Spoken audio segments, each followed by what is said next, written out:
Alright, greetings and salutations. My name is Comic Fire, and welcome back for more Shin Megami Tensei Digital Devil Saga.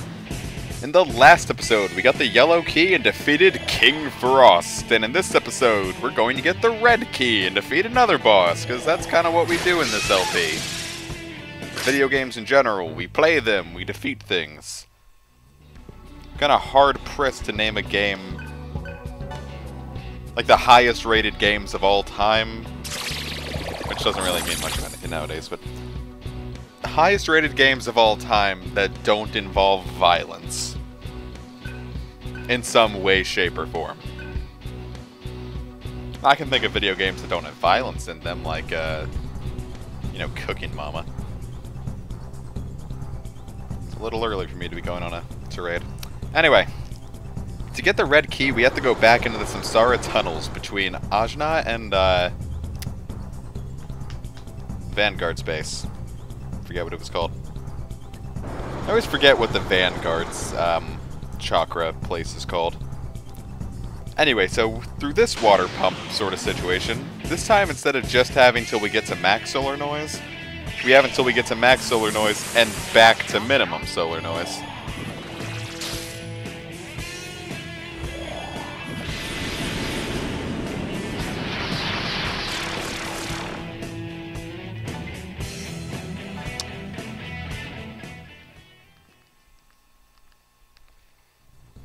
And, you know, it's also a very sort of similar situation to the one where you have to get through to progress with the Samsara tunnels.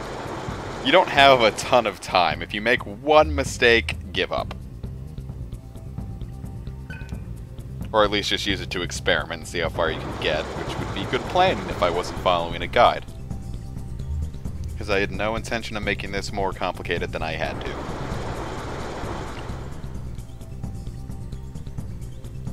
Alright, so we've gotten it this far, so let's switch the currents. Now it says a large quantity of water is going to come through, but it doesn't affect your exploration. Like, it's not going to, like, put you ahead by a solar noise or two.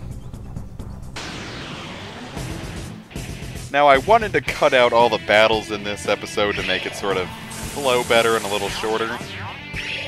And I do later in the video, but because I started later in the video, editing the beginning of the video is significantly more annoying. So I left the random encounters in here in the beginning part. So, struggle through it for me, would you? I do want you all to see exactly what this game is like, random encounters and all. Which I know I've talked about random encounters being a convention I'm glad is falling by the wayside.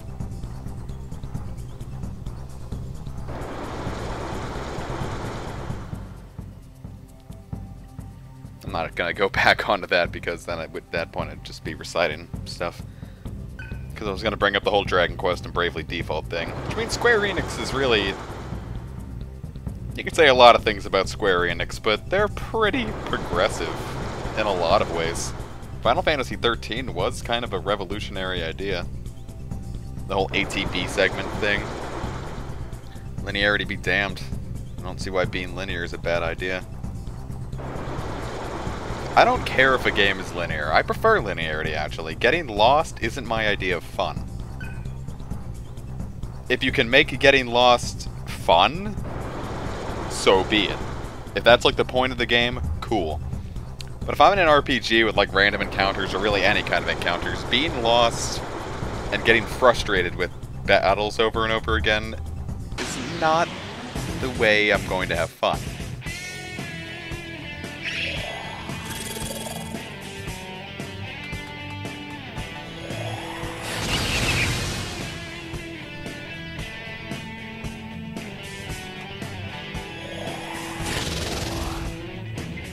So that's my 2 cents. That's my $1.58. That's my $2.34. I think that's how much a McDouble and a McChicken cost at McDonald's.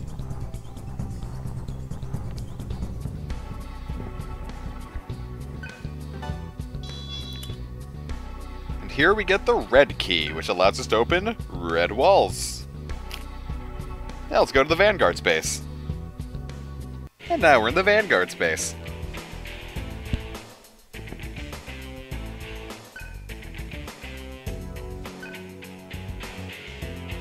Now what do you mean by him? It was in capital letters. Are we guarding God? Kind of laughable if we could just trap God behind a wall.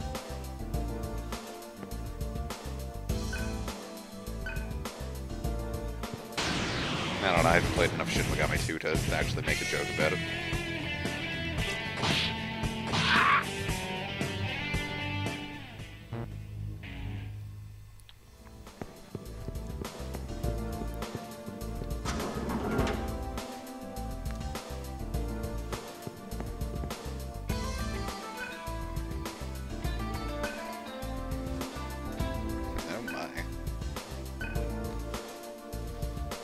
See, that's a decent way to handle things.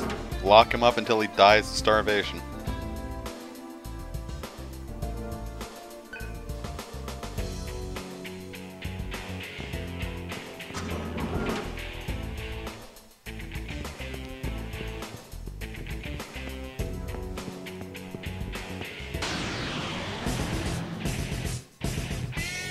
The hallway here kind of reminds me a bit of Strange Journeys not level design. Dungeon design in a way, since, you know, you'd have like just the straight path to go ahead, but then there'd also be like you could head to the right and it would be like a side-by-side thing, but there wasn't really anything on the side. I'm really describing that poorly.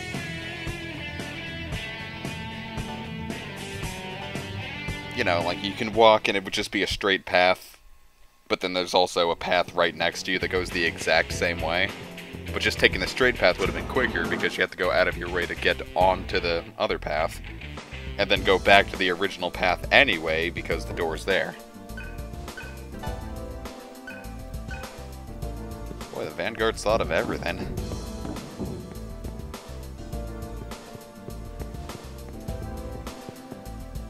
You know what, I'm actually going to take this time to look up what the Vanguard's chakra place is called. Because all the regions in the Junkyard are named after the 7 chakras, and I believe Buddhist belief? Something like that. I don't really know how to word it. Let's see, it's Svadhisthana, which is actually the most fun to say. Because you know we got Muladhara, Svadhisthana, Manipura, Sahasrara, Anahata, and Ajna. And then the Wolves location, which we never got to go to, is Vishuddha. I feel like Vishuddha gone to that place, you know what I'm saying? Yeah. All those cells and stuff that I got from grinding in the Karma Tower got me well over 1 million Maka here. And I only really sold like... it was like 6 cells. And the cells alone got me about 1 million Maka by themselves. Or about like 900,000, because we did get 100,000 from King Frost. Now I could just go back and kick myself in the face here, because I don't think there's anything over there. No, wait, there was over... I didn't think there was anything in there, so I'm going to go all the way down there. And spoiler alert, the path forward is in the room I just left behind. I don't like when random encounters get, Rage and Psycho Rage. I think I've already gone over that too. I feel like that should be reserved for bosses, and even the bosses make me nervous with it. Especially when they already get, like, a lot of press turn icons and they don't wait until they're almost over to use it. So seeing like 6 press turn icons on something that already hits like a Mack truck is really sort of terrifying.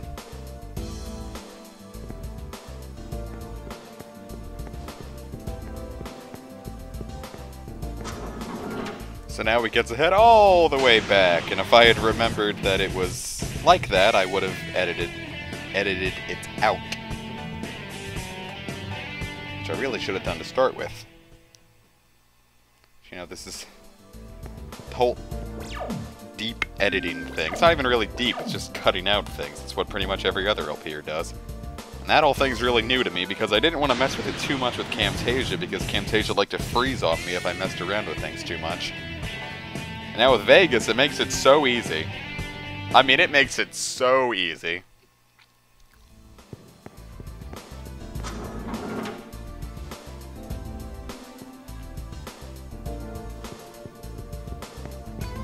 About that time I wanted to kick myself in the teeth. I'm sorry. I'll make this quick.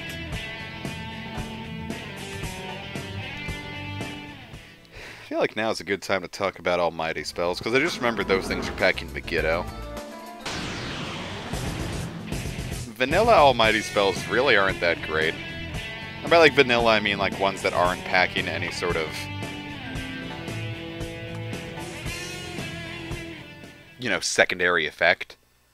Like stuff like Megiddo, Megadola, Megiddo Leon. Yeah, they cost a lot of MP, and they don't really do much better than an elemental spell.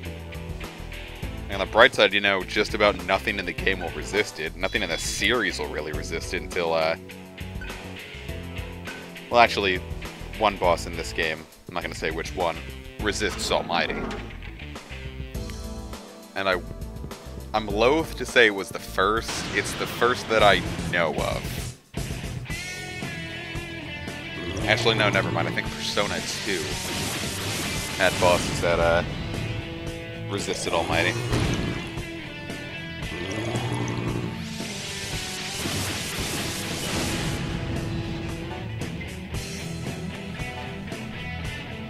Yeah, I think a few guys in Persona 2 resisted Almighty.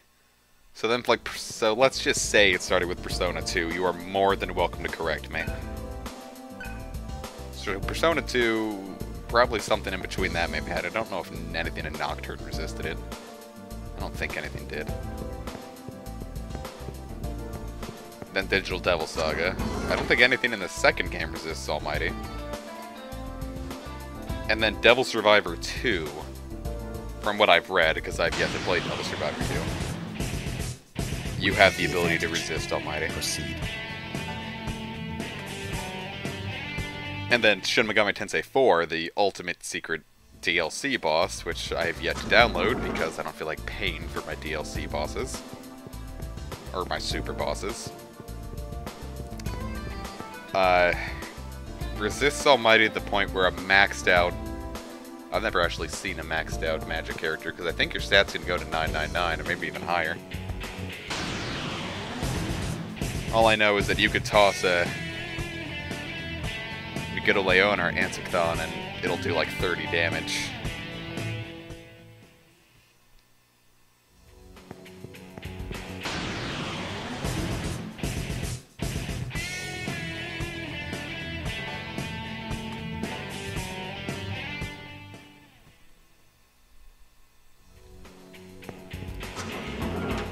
And then you got skills like Last Word, which is more MP than Megiddo Leon.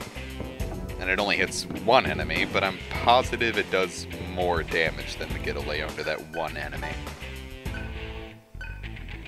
At least it would make sense.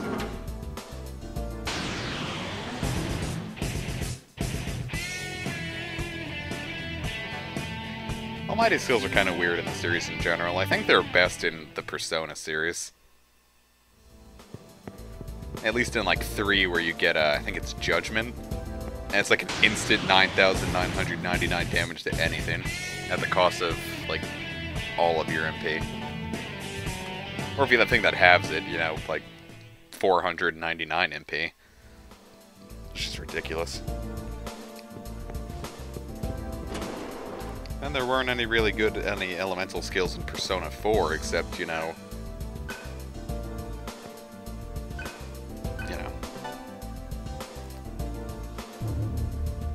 now the electricity's back. here's where I start cutting out randoms. Now we have to get all the way back to the beginning, the first switch. So I figured I'd also take this time to save up, because this boss is kind of tough.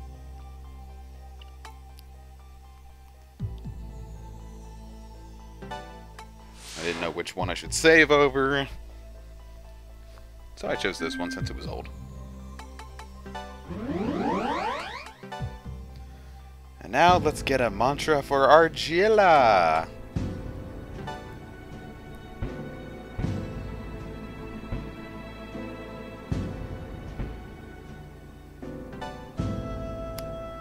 Didn't really want Mahama, so let's go all the way up.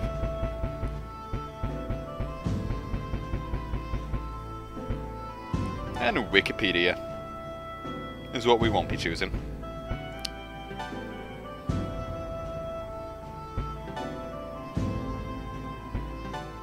And I chose War God because I really want to attack all. Actually, I don't really... I've got the skills I want for, like, the rest of the game. But I'm gonna grind, of course, to get better skills, because I still need Zakaja and Takunda.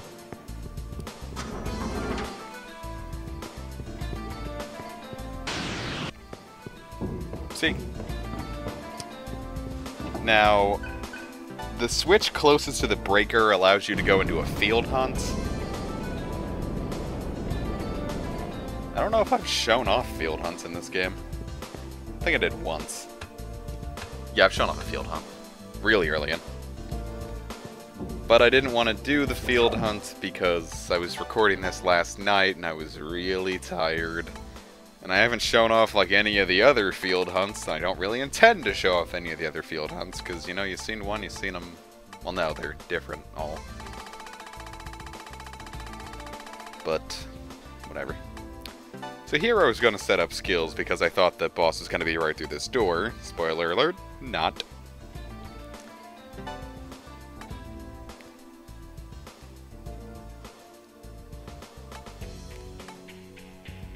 So I wanted to go for some buffing skills.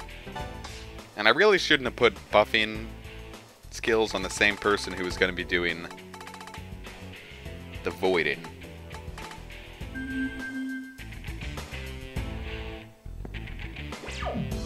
Or at the very least, I should have had Surf carrying some of the weight. Even though, no, I couldn't really have had Surf do any of that. Or really, just the person who's in the first. Like, I could have put Gale up in front, and we would have been fine.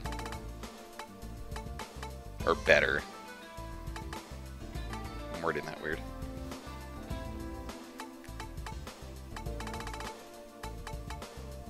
Point is, if you're getting into any sort of boss fight, like let's say Cerberus or something, don't put the person who does the voiding, draining, repelling in the middle. Keep your void draining spell on the left.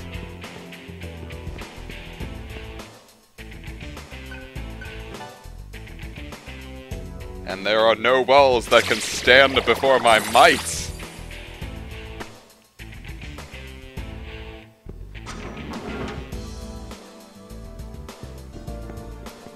And in this room, we get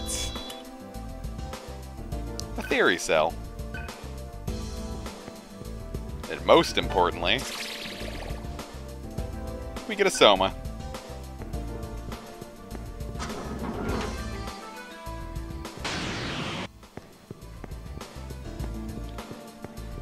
Somas are fantastic because, you know, you use one and it fully heals you. Fully heals everyone and restores their MP to full. There's not too many of them in the game though, so make each one count.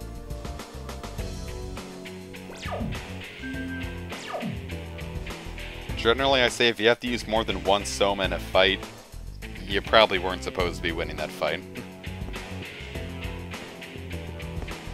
I mean, unless you've beaten all the super bosses and all you're doing is using the Soma on the absolute final boss.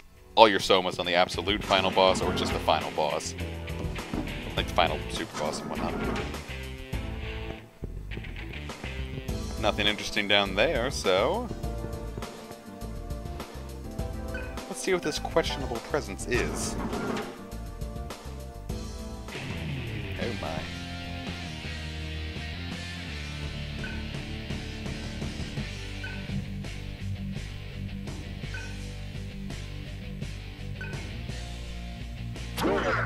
Well, that is just rude, Beelzebub. Alright, and here's the super boss for this video, Human Beelzebub. He's technically a fiend, but this is his human form.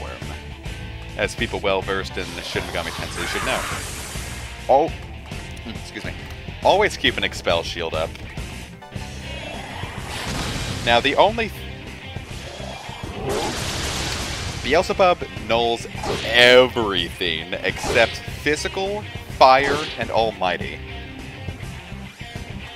Therefore, Mind Charge Adjudines, Last Words, physical attacks, whatever you got.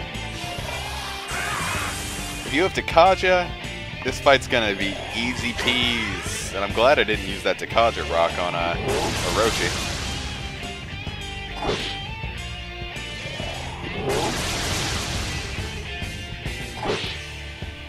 Now, I don't think he has any Dyne class spells, but honestly, Maziongo's doing enough to us, huh?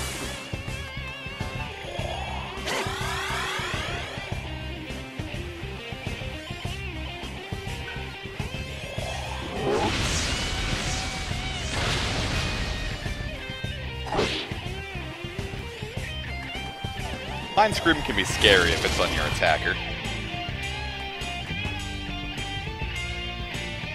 See, what I wanted to do here was set up my Void Expel shield and start buffing up, but because I was in the middle, I'd have to dedicate an entire turn just to setting up a buff. Now, Beelzebub has a strategy where he first casts Mahama-On. He always starts with Mahama-On in this strategy, and then uses Mamuto-On. As long as you keep the anti-Expel shield up, the Mahama-On will never work. And therefore, you'll never have to see Mamuto-On.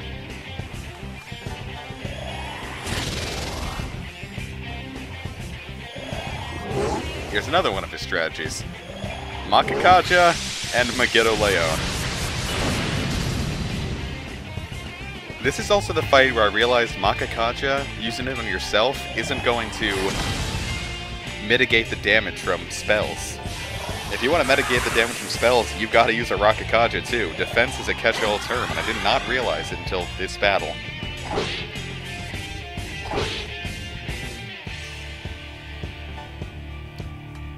Because here my plan was to finally set up I think a Makakaja because I just wanted my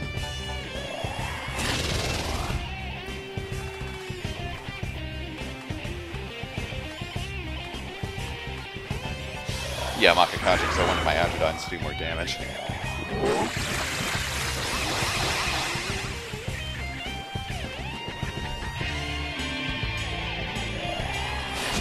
Look at that, like 200 more damage per turn. It's fantastic.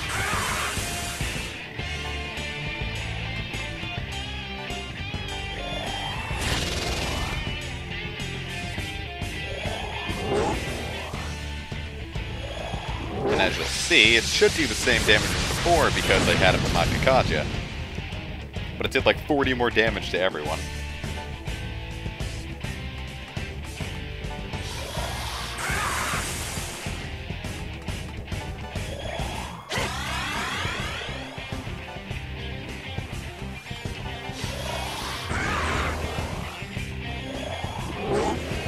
Now let's get those Tarakajas going.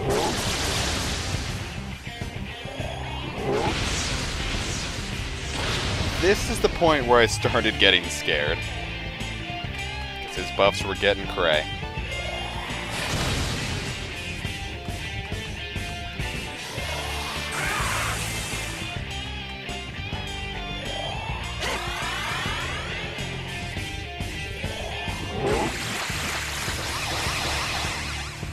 Just realized I probably said didn't use Takaja Rock on Orochi, and I should have said Ananta. I was thinking of another several-headed snaky boss.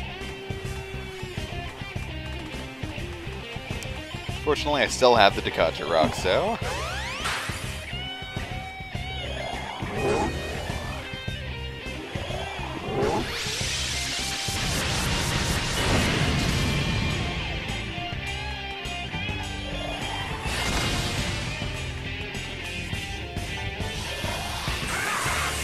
So basically the fight just boils down to Mind Charge, Agidyne, or Last Word, or whatever you want, Void Expel, and healing. Or your physical moves, or whatever you want to do. Basically, your damage dealer, your guy who voids Expel, and your healer. It's not an impossible to lose boss fight, but it's an easy to handle boss fight. Let's get that victory roar going.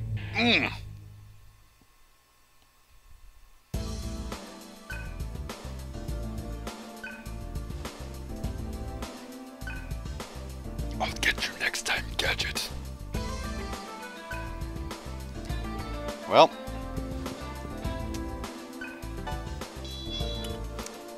And here we get the Al-Azif, which is reusable and always casts Mudo. I'll see you guys next time.